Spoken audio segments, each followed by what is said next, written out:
আসসালামু আলাইকুম। আশা করি আপনারা ভালো আছেন। আজকে আমি টাকি মাছ ভর্তা করে দেখাবো। আমাদের যা যা লাগছে: টাকি মাছ, হলুদ, লবণ, পেঁয়াজ, রসুন, শুকনা মরিচ।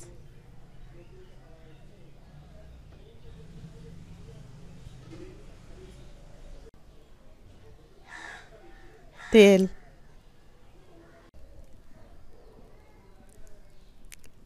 এখন আমরা চুলায় কড়াই এবং তেল দিয়ে দিয়েছি। এর মধ্যে এখন শুকনা মরিচগুলো দিয়ে দিলাম, রসুন,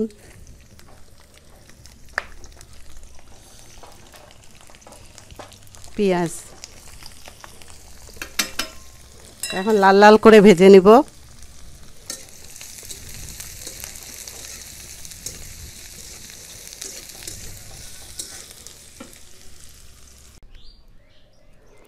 এখন তেল গরম হয়ে গেছে, আমরা টাকি মাছগুলো দিয়ে দিব। টাকি মাছগুলো লাল লাল করে ভেজে নিতে হবে।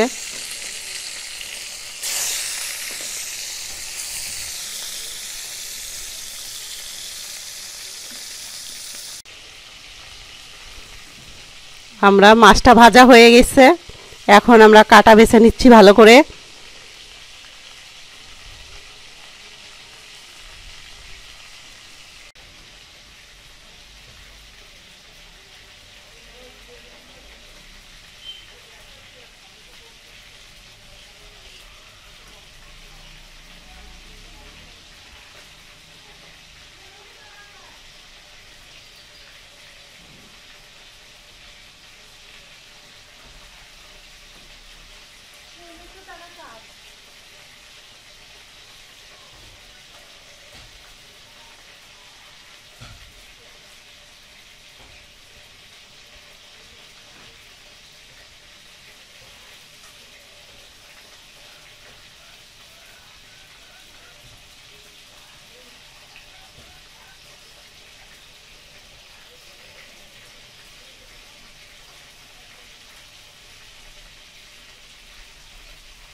আমরা এখন মাছগুলি কাটা বেছে নিয়েছি।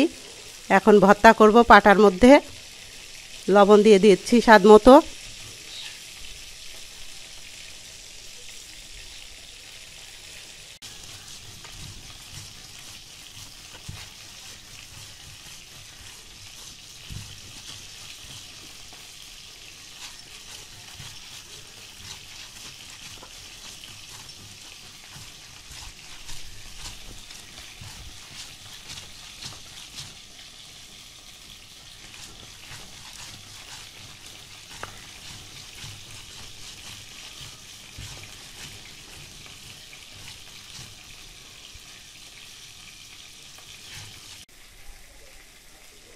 তৈরি হয়ে গেল টাকি মাছের ভর্তা। আপনারা বাসায় বানাবেন, খাবেন এবং আমাকে জানাবেন কেমন হয়েছে। ধন্যবাদ।